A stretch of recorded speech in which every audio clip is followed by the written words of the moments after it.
You ever wake up one morning and realize somebody built a mansion on your dirt and then tried to act like you ought to thank them for the trouble? Yeah, that happened. And if you're shaking your head already, trust me, I still haven't stopped. My old man used to say land's like socks, better off in your drawer than on somebody else's feet. He'd say it deadpan, only half joking, but it stuck with me. Maybe that's why I never sold off those 2 forgotten acres down on the ragged edge of Prescott, even when it felt like the only thing growing there was my property tax bill. I kept that land out of stubborn loyalty, never built, never leased, just kept the record straight like I owed the past something. Sometimes I'd drive out there, grill, up a steak smoke, a cheap cigar, breathing the kind of quiet you can't buy in the city. But to be honest, I'd been so slammed at my surveying company, I nearly forgot that patch existed. 6 months went by then. One Thursday, I got this itch for smoke and silence, loaded up the old truck and headed south with nothing but a ribeye and some bottled up restlessness. Now, when I tell you I nearly drove past my own land, I'm not kidding. There's this new sign nailed up, private drive residents only. Letters too crisp, bolts too shiny. Right under it, smile, you're on camera. I snorted. Not the good kind of laugh. More like, what the hell am I about to step in? I'm thinking squatters, maybe a couple lawn chairs, worst case, somebody's meth camper. But no, that would have been a picnic compared to what I saw over the next rise. I just about plowed into a brand new circular driveway leading up to a full-on 2-story modern fortress. I'm talking white stucco, dark trim palm trees that looked like they'd been trucked in from Miami and a pool out back shimmering like Vegas. It was so out of place I had to double-check my GPS and county app. Yep, still my land. My jaw hit the steering wheel. This wasn't confusion, this was arrogance with a fresh coat of paint. Door swings open and out strolls this dude, early 40s, cargo shorts, polo shirt so tight it could have doubled his Spanx Bluetooth earpiece still in. You know the type, calls everyone partner, but wouldn't know a saddle if it bit him. He gives me the side eye like I'm the trespasser. You lost, bud, he says. I cut the engine, hopped out, and kept my cool. Pretty sure this is my land. He actually laughs. Nah, I built it, had the lot cleared last spring. Looked abandoned, nobody came by in forever. I let him go on standing outside the fence, hands in my pockets. That's funny, I said, because I've been paying taxes on this place for 20 years. County's got the receipts, 25 grand worth. His smile doesn't even twitch. Finders keepers, right? Should have built something. Snooze lose. I wanted to argue, but why feed the beast? Instead, I gave him a slow smile, the kind that means, buddy, you just became my new favorite project. I tipped an imaginary hat and drove off steady, not rattled. If he thought silence meant surrender, he didn't know me. The next morning, I dug out every scrap of paperwork, tax records, plat maps, surveys, my dad's notes, scribbled from the 90s. Someday had arrived wearing boat shoes and acting entitled. First stop, county assessor's office. Rhonda, the clerk, didn't even bother with small talk. Back for a boundary war, she asked. I slid over my folder. Nope, just making sure everyone knows whose dirt this really is. When she saw that satellite photo house squatting like a trophy on my lot, she just muttered, oh boy, you're about to ruin someone's year. That's the plan, Rhonda. Next, I called my real estate lawyer, Mitchell Fry.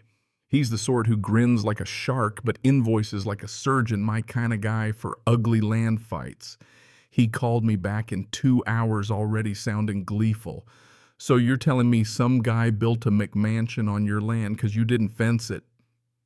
That's the story. He actually chuckled. Calvin, you just won the weirdest lottery. Let's dance. Mitchell fired off a formal encroachment notice the next morning with a demand for Jared. Yeah, that's our partner's name to vacate in 30 days. The evidence rock solid. Tax records, GPS survey, 10 years worth of time-stamped drone footage showing nothing but dirt and cactus. I had the letter hand-delivered to Jared's shiny mailbox. Most people would panic, maybe even call to apologize. Not this clown. Next thing I know, a buddy texts me a video, Jared shirtless poolside margarita in hand. Apparently some old dude thinks he owns my property. Sorry, cowboy. He ends with a cannonball and a middle finger for the camera. Classy. Did I fire back? Nah, drama's not my thing. Documentation is.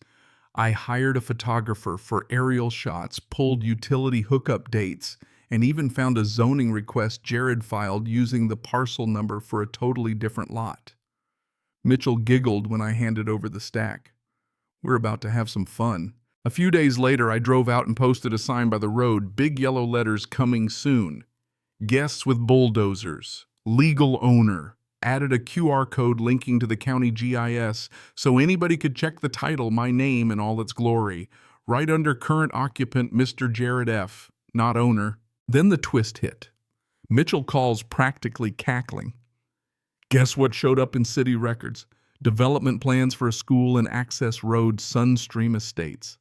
And guess whose lot sits right on the planned easement? Mine. Jared didn't just steal a view he accidentally built right in the city's future pathway. He was gambling the city would need my land and I'd be too dumb or lazy to notice. Now he just built me a $500,000 house on a gold mine. I listed the house. Yeah, you heard right. Full MLS professional photos, recently constructed, luxury home, saltwater pool, prime, Southern Prescott location. The price tag was high. Interest came in fast.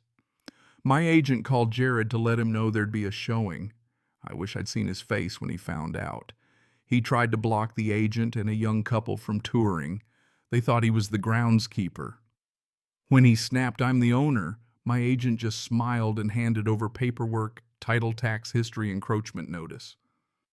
The couple left quick, the husband glancing at the pool like it had bit him. Jared doubled down, posted another angry video, accused me of theft, threatened court. And court he went. His lawyer claimed adverse possession, the legal Hail Mary of squatters. Problem is, in Arizona, you need 10 years for that, and Jared had barely clocked 1. I'd paid taxes and kept the title current. Didn't stop him from filing, though. Digging into his permits, I found Jared had used his own parcel number 2 lots over when he pulled building permits. No wonder the county never flagged the build. Either his contractor was in on it or just didn't care. When Mitchell saw that, he about howled, "This guy's a one-man demolition derby." Jared throws a party loud music margarita machine inflatable slide. Social media gets flooded with desert oasis, "My castle, come and get it, cowboy." I screenshot every post, perfect evidence of conscious trespass. Meanwhile, the city starts nosing around about access easements. Jared panics, sends me a letter from a historical research firm, claims his grandpa bought the land in a handshake deal in the 70s. The deed is obviously fake typewriter font, a county seal not used since 1968, even a misspelled clerk's name. Mitchell laughed so hard I thought he'd choke. I didn't just stop at fake paperwork. I combed county archives, topographic maps, USGS aerials from the 70s and 80s.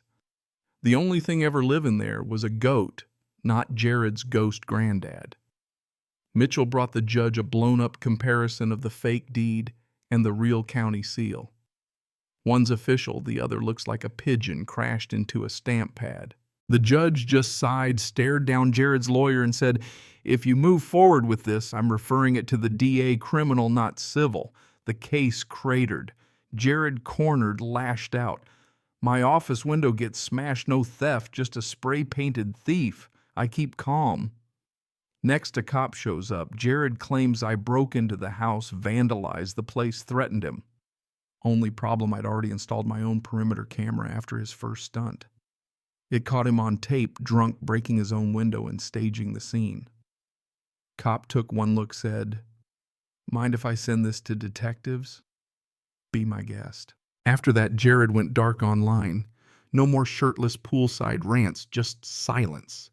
Mitchell called, "You realize he's about to get charged, right?" I shrugged. "He's sprinting to the finish line, not me."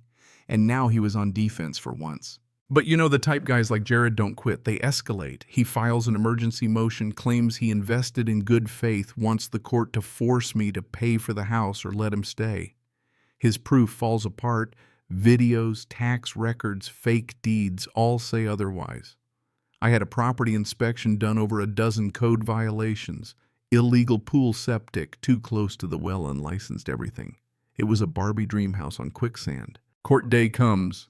The judge doesn't waste words. You're asking me to give you land you don't own or force the owner to buy your illegal house, Jared, coach to sound humble, tries to talk his way out. After you submitted forgeries, that wasn't me. After you staged a break-in. The judge slaps the USB drive on the bench. We've seen the video. Case closed. Mitchell drops the inspection report cost to demo and remediate $180,000. Or I could just keep the house sue for damages and call it a day. Judge rules Mr. Manning retains title, Mr. Fawcett owes damages or must vacate in 14 days. Gavel comes down like a guillotine. Jared didn't say a word. Outside, a reporter tried to get a quote from me. I just waved and said no comment except to thank my neighbor for his generous donation to my portfolio. I drove home, poured a drink, and stared out at my new, unintentional real estate empire. Bulldozer wasn't coming for me. It was coming for him. Jared tried to appeal, no luck. His credit-tanked contractors sued. Even his other lot got liened. I made sure every agency had the new title. On the 7th day, I walked that Landwell house now. Saltwater pool, still sparkling lights flickering in the desert breeze.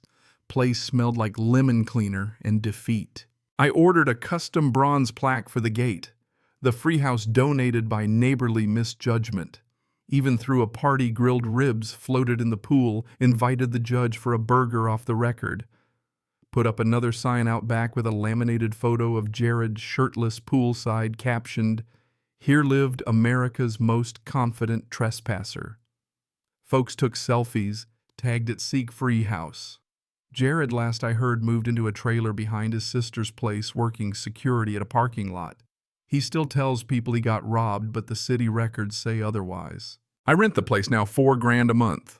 Local news did a story, called it From Surveyor to Landlord, how one man claimed a mansion built on his own dirt. When they asked if I felt like I won, I just grinned. Nope, I just parked on my own land. Jared did the rest. Last week I spotted a rusted Ford idling across the road, Jared behind the wheel, staring at the house like it owed him something. I raised my water bottle in a silent toast. He just drove off into the night. No words, no threats, just gone. In me, I turned out the porch light, leaned on my own railing, and smiled. So let me ask you, who really won here?